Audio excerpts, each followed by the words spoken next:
Hello दोस्तों, आज हम जिस पेपर के बारे में बात करने जा रहे हैं वो है सीए फाइनल पेपर नंबर 7, यानी कि आपका डायरेक्ट टैक्स का पेपर और इंटरनेशनल टैक्सेशन। दोस्तों, ये जो पेपर है ना आपका डीटी का, ये बहुत ही टेक्निकल पेपर माना जाता है। इसमें आपको क्या है दोस्तों, ये ग्रुप 2 का सबसे टेक्निकल पेपर है। इसमें आपको अगर मार्क्स स्कोर करने और आसानी से पास होना है ना दोस्तों, तो आपको यहाँ पर जो है ना कुछ चैप्टर्स पर स्पेशल अटेंशन देनी होगी, बिकॉज उनके बिना आप इस पेपर को अच्छे नंबर से पास नहीं कर पाओगे। जैसे कि पीजीबीपी आपको एक ऐसा चैप्टर होगा जो कि बहुत से लोग सोचते हैं कि हम छोड़ दें, इतना बड़ा है, इतना वो है, लेकिन वो सबसे आसान है। ठीक है, जैसा इंटर में था वही है, थोड़ा सा आपको और इन डेप्थ पढ़ना पड़ता है। यहाँ पर पीजीबीपी में दोस्तों क्वेश्चन सोल्व करने बहुत ज़रूरी हैं। ठीक है, क्योंकि नई नई टर्म्स जो है वो इंस्टीट्यूट पूछ लेता है। जनरल एक्सपेंस जो सेक्शन 37 होता है कि यार इसमें ये अलाउ होगा, ये अलाउ नहीं होगा, किस चीज़ को मैं डिडक्ट करूँ ना करूँ। पीजीबीपी में वो आप देयर इज़ नो लिमिट कि आप सारी चीज़ें रट लो, but you have to build a logic कि कौन सा एक्सपेंस घटना चाहिए, कौन सा एक्सपेंस नहीं घटना चाहिए। राइट, फिर आपका आता है मैट का क्वेश्चन। ठीक है, एएमटी का क्वेश्चन, जिसमें से इंस्टीट्यूट क्वेश्चन पूछता है। तो ये वाली चीज़ें पर आपकी स्ट्रॉन्ग ग्रिप होनी चाहिए, और इसके लिए है ना दोस्तों आपको प्रैक्टिस करनी पड़ेगी, क्वेश्चन सोल्व करने पड़ेंगे। और इन डेज वाला जो मैट का क्वेश्चन है वो शायद अभी तक आया नहीं है एग्जाम में, और उसके आने के हमेशा चांस रहते हैं, तो वो भी आप कर लीजिए। उसमें सेलेक्टिव क्वेश्चन है, जो मॉड्यूल में 2 क्वेश्चन है ना, वो भी कर लोगे, दैट्स इट, आपका काम बन जाएगा। उसके बाद जब हम पहुँचते हैं पीजीबीपी के बाद कैपिटल गेन में, दोस्तों कैपिटल गेन में आप सेलेक्टिव स्टडी कर सकते हैं। जितना पार्ट इंटर में पूछा जाता है ना, वो आपसे कभी सीए फाइनल में पूछेगा नहीं।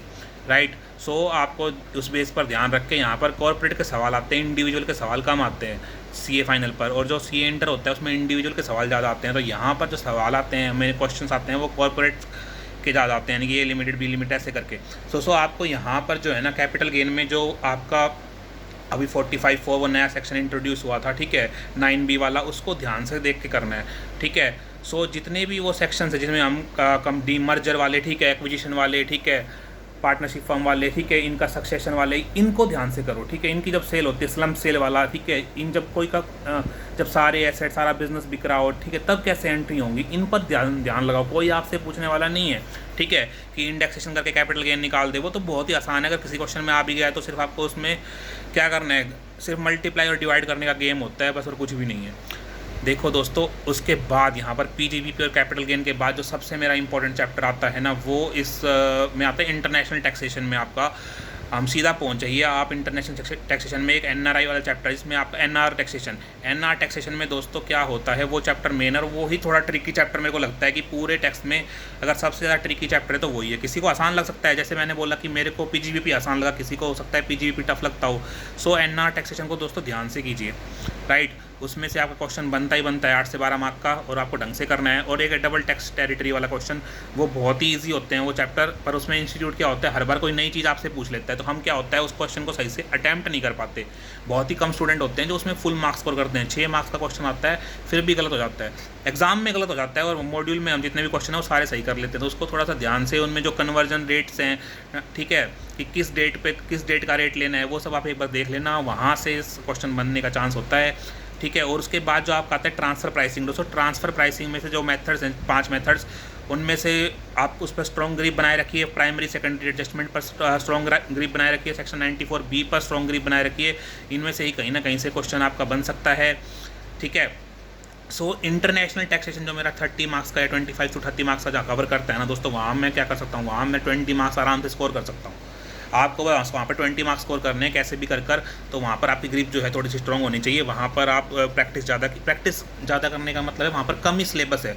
ठीक है, एक आपका वो है, आपका गार का चैप्टर है, ठीक है, और एक आपका एडवांस रूलिंग वगैरह का कुछ चैप्टर था, तो उन सब चैप्टर को थ्योरी वाले को भी पढ़िए। तो मिसलेनियस सी कैटेगरी है ना, उनको पढ़िए भाई, उनमें से 10-12 नंबर का क्वेश्चन आता है। थियोरेटिकल क्वेश्चन नंबर 7 वही होता है, और मैं कहता हूँ पूरे नंबर मिलते हैं अगर आप वो क्वेश्चन लिख के आओगे तो। उसमें आसान छोटे छोटे क्वेश्चन होते हैं, और 4-5 सिलेक्टिव क्वेश्चन है जो बार बार रिपीट होते रहते हैं, पर हम सी कैटेगरी को देखते ही नहीं। हम इतने अंधे हो गए हैं, हम सी कैटेगरी को देखेंगे ही नहीं, तो जब वो एग्जाम में आएगा तो लगेगा यार ये तो क्या ही क्वेश्चन आ गया, जबकि वो उस सी कैटेगरी में 5-6 क्वेश्चन ही है जो बार बार रिपीट हो रहे हैं। So you have to prepare C category. Right, ये मैं सब वीडियो में बोल रहा हूँ। उसके बाद हम आते हैं इनकम टैक्स में वापस, और इनकम टैक्स में टीडीएस का चैप्टर ढंग से करना है, क्योंकि टीडीएस में स्ट्रेट क्वेश्चन आता है 8 मार्क का। ठीक है, और जो केस बेस्ड क्वेश्चन आते हैं दोस्तों, वो कहीं से भी पूछे जा सकते हैं। उस क्वेश्चन पर इतना ध्यान मत दीजिए कि केस लो याद करना है, कुछ भी याद करना है। जो इनकम टैक्स की नॉर्मल प्रोविजन आपको पता है उसके हिसाब से आंसर लिख दीजिएगा। वही आपका इंट्रोडक्शन, एक्सप्लेनेशन, कंक्लूजन वाला बना के, जो उसमें लिखा होता है, जो केस लॉ का क्वेश्चन आता है ना, उसमें लिखा होता है कि मुझे ये पॉइंट्स चाहिए, तो आप वो 4 पॉइंट्स उसमें लिखे हो जाते हैं, ठीक है, 1-1 मार्क का होता है और 2 केस होते हैं तो 8 मार्क का क्वेश्चन होता है। तो आपको उन्हीं के हिसाब से जो उसने पूछे हैं ना पॉइंट्स, वैसे वैसे आपको आंसर डिज़ाइन कर देना है, उसमें कुछ दिमाग नहीं लगाना, आपका आराम से स्कोर आ जाएगा।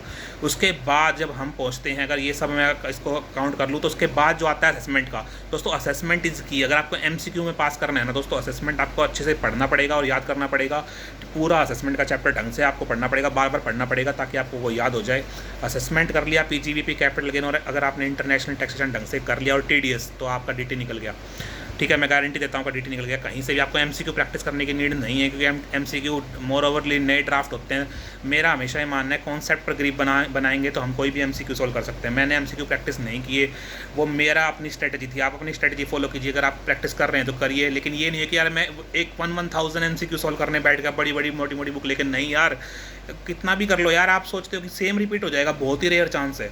100-200 क्वेश्चन होने चाहिए जो हमें करने चाहिए, तभी हम पास हो सकते हैं। हम बहुत ज़्यादा कर रहे हैं, ठीक है, जितना रिक्वायर नहीं है, और उसके चक्कर में वो ज़्यादा हो नहीं पा रहा हमसे, फिर हमारा कॉन्फिडेंस डाउन हो रहा है और हम पेपर पास नहीं कर पा रहे। जबकि हमें करना क्या चाहिए, हमें सेलेक्टिव इन द सेंस कि हमें होलिस्टिक पढ़ना चाहिए, पर हमें जो है अपना दायरा बनाना चाहिए कि हम इतने क्वेश्चन करेंगे। क्वेश्चंस को एक लिमिट देना जरूरी है दोस्तों। कॉन्सेप्ट पर ग्रिप होना चाहिए ज़्यादा। कॉन्सेप्ट बार बार पढ़ो, कॉन्सेप्ट को होलिस्टिक कवर करो, क्वेश्चन सेलेक्टिव करो। ठीक है दोस्तों, ऐसे ही आप स्कोर कर सकते हो, ऐसे ही आप मार्क्स ले सकते हो CA फाइनल में। इस तरीके से अगर आप DT प्रिपेयर करोगे तो आपका आराम से पास हो जाएगा।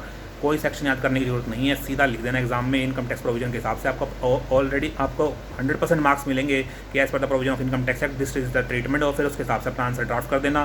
केस स्टडी के बारे में आपको ऑलरेडी बता चुका हूँ कि इंट्रोडक्शन, एक्सप्लेनेशन, केस के फैक्ट और कंक्लूजन लिखना जरूरी है। ऐसे इसके मार्क्स देता है, कोई आपको फॉर्मेट नहीं बनाना, सीधा आपको शॉर्टकट में शॉर्ट फॉर्म यूज़ कर सकते हो DT में आराम से।